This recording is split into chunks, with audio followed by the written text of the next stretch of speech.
Hey, welcome to Inspiration Station, where it's safe to exercise your soul, and together we get fit to create. I'm Karina, founder of Koi Compositions, and Inspiration Station is a resource for you to rely on anytime you're feeling drained or if your creativity pool is depleted. This is for you to use whenever you need encouragement or a reminder to believe in you.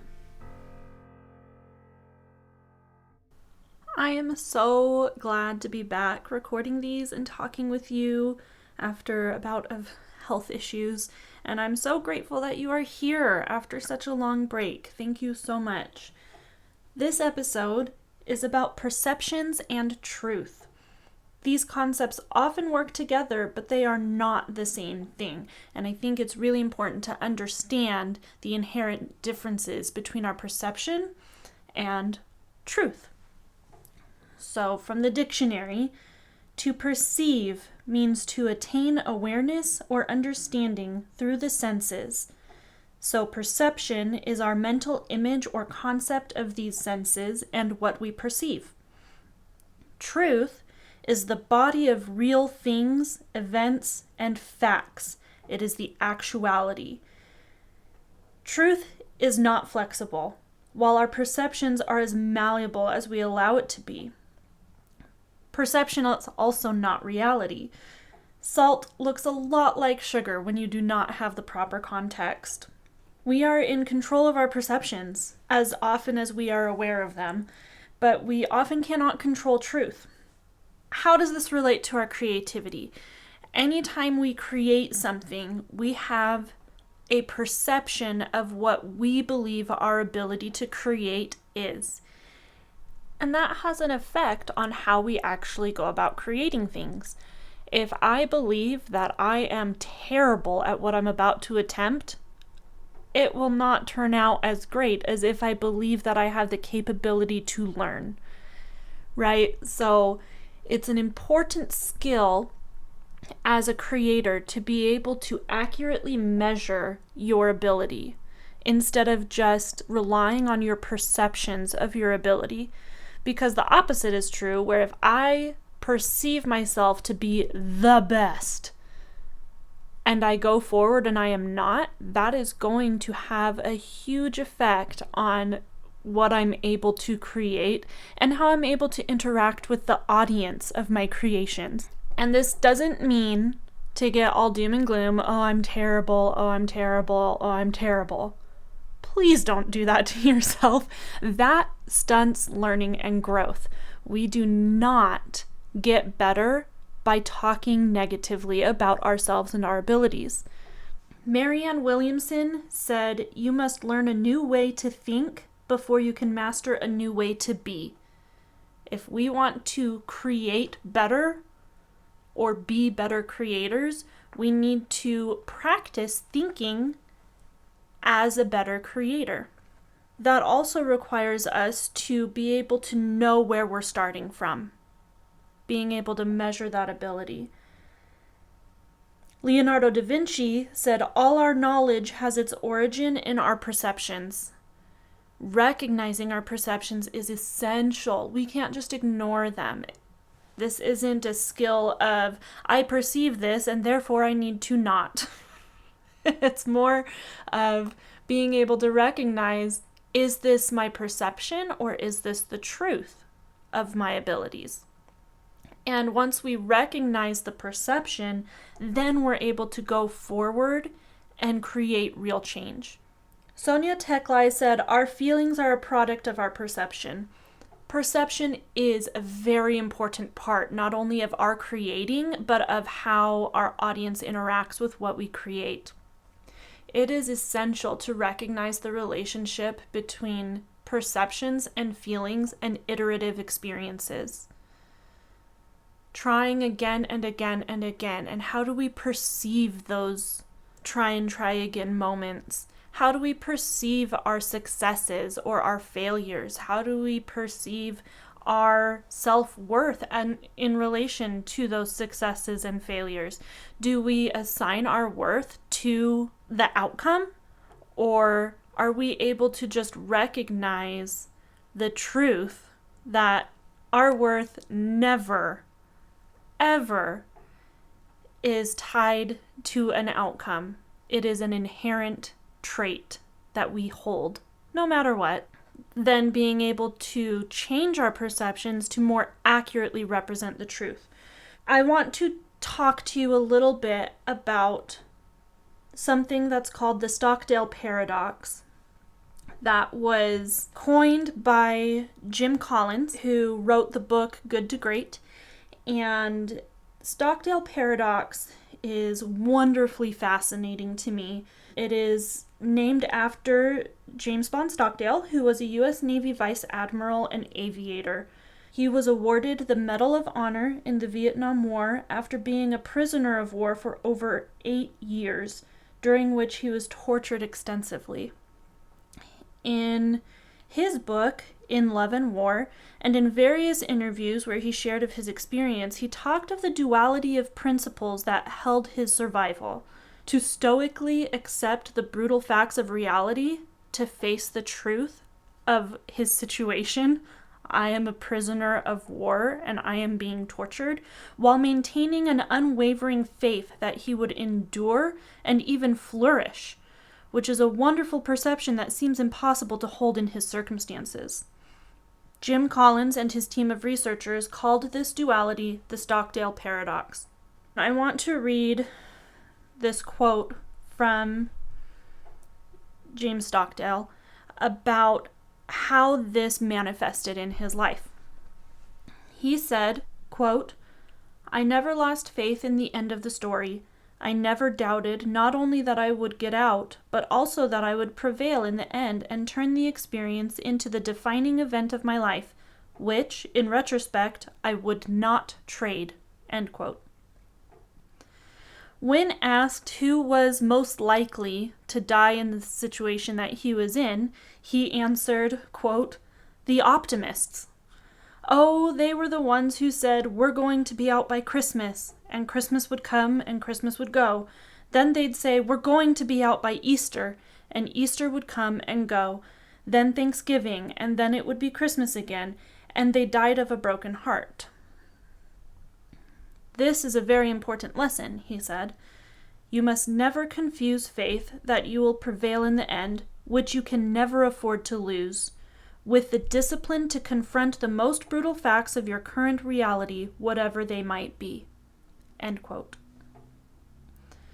Jim Collins concluded from all of this that productive change begins when you confront brutal facts, without shame, without blame, without judgment, but also without losing faith.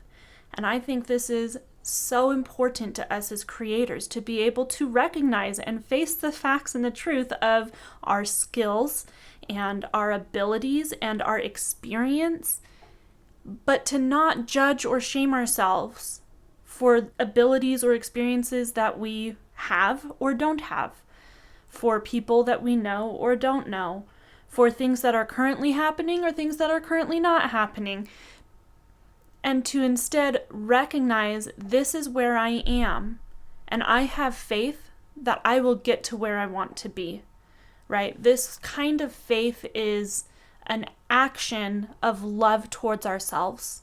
So imagine, if you will, a scale of measurability. And on this scale, we have on the y-axis effort, and on the x-axis time. On this graph of effort over time, there are two sine waves that kind of move opposite of each other. When one is ascending, the other one is descending, and they kind of do this dance up and down, sort of like DNA, up this graph. One of these waves represents our true ability, what we can actually produce or actually put forth into the world. And the other one is our understanding of that ability, or our perception of that ability. And sometimes our ability is higher on the graph than our ability to understand what we are capable of. and we feel like we're on the top of the world. Yes, I am awesome. At this moment, I am the best at this. But then the more we learn and the more we try, the greater our understanding gets. And then we recognize these are all the things that I am lacking in my ability. My ability is now lower than my understanding of that ability. And that's where we tend to say, oh, I'm the worst. I can't do this. This is impossible. I'm never going to get where I want to be. But then our ability gets greater at a rate that is different than our understanding of our ability. And we play this dance over and over and over and over again. And that's an important thing to recognize. But it's also missing a crucial element, which is our actual instances of effort. And those happen within our ability and within our understanding of our ability. It's not linear. It's not a sine wave. It doesn't even connect to anything. They're just dots. Each dot on this graph is a point of effort. Each dot on this graph matters. Slow progress is still progress. And sometimes the points of effort are really high, and sometimes they're really low on this graph, and sometimes they're really far out, and sometimes they're really close to each other. But what matters is that they are happening. They are appearing on this graph regardless of where the other two lines are in relationship to each other. Whether or not you understand your full abilities right now, you are trying.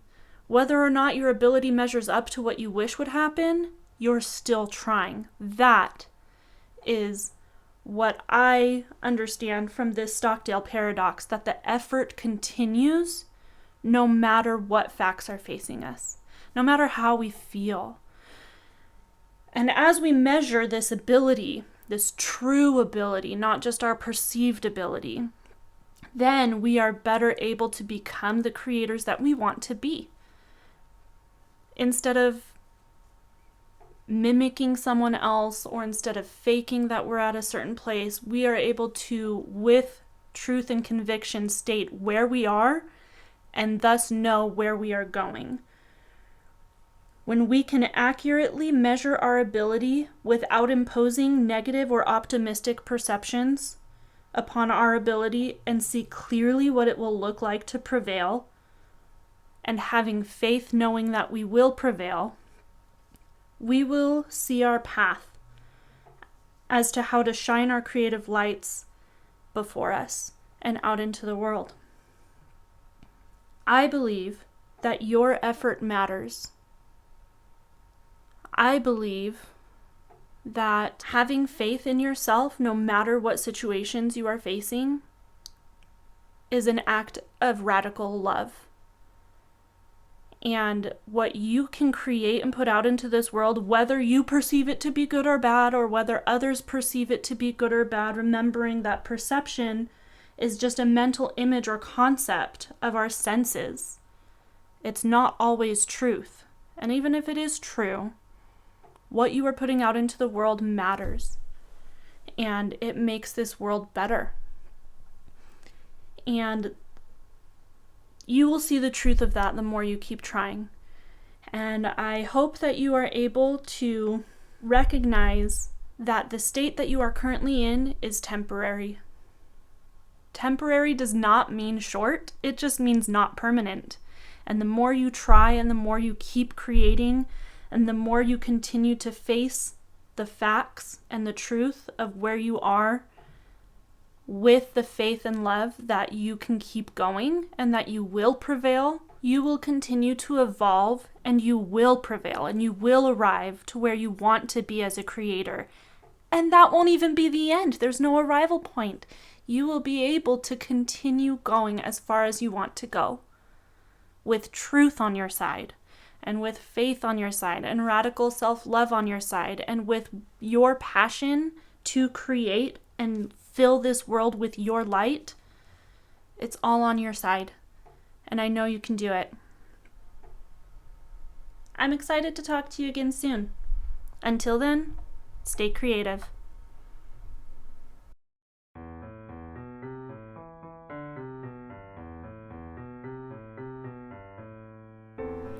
Thank you so much to my patrons for their support, which enables me the freedom to make the content I want.